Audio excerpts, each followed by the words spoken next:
दोस्त, पॉजिटिविटी का बहुत बड़ा खेल होता है। मैं आपको एक एग्जाम्पल द्वारा समझाता हूँ। आप 3 कुंडे लो, उसको नाम दे दो, कुंडा ए, कुंडा बी और कुंडा सी।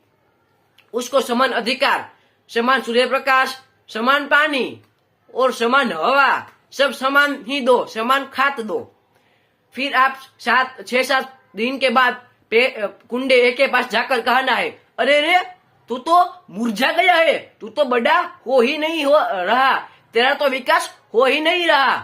फिर कुंडे बी के पास जाकर कुछ नहीं बोलना, सिर्फ खड़े रहना है। क्या करना है? सिर्फ खड़े रहना है। फिर कुंडे सी के पास जाकर कहना है, अरे रे तू तो बहुत बड़ा हो गया है, तेरा तो बहुत ज्यादा विकास हो रहा है, तेरा तो जल्दी विकास हो रहा है। आप महीने बाद अवलोकन करना, आपके पैरों नीचे जमीन हिल जाएंगी। क्यों?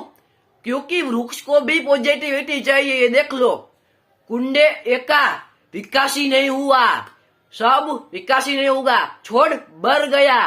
कुंडे बी का मीडियम विकास हुआ और कुंडे सी का बहुत ज्यादा विकास हुआ, छोड़ बहुत ज्यादा बड़ा हो गया।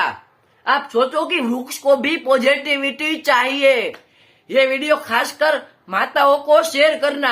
मैं कहता हूँ, माताओं ऐसे कहती है कि मेरा बच्चा तो पढ़ने नहीं बैठता, वो सिर्फ खेलता ही है, तो वो बच्चा ऐसा ही करेगा, क्योंकि आपने वाइब्रेशन ऐसे दिए है कि मेरा बच्चा सिर्फ खेलता ही है, पढ़ता कम है।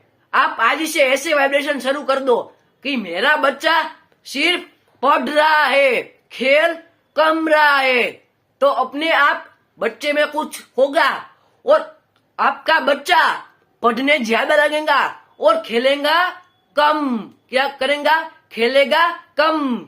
ये एग्जाम्पल आपके घर पे अपने बच्चों को के साथ कर लेना है। ये वीडियो अच्छा लगा है तो लाइक, शेयर और सब्सक्राइब करना तो ना ही भूले। सब्सक्राइब तो कर ही देना।